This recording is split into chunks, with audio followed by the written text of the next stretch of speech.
सावरिया थारो सेवक अरज लगावे जी, खाटू माने बुला ल्यो ओल्यू आवे जी।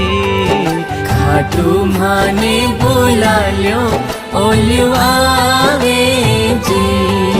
सावरिया थारो सेवक अरज लगावे जी, सावरिया थारो सेवक अरज लगावे जी, खाटू माने बुला ल्यो ओल्यू आवे जी। खाटू माने बुला ल्यो ओल्यू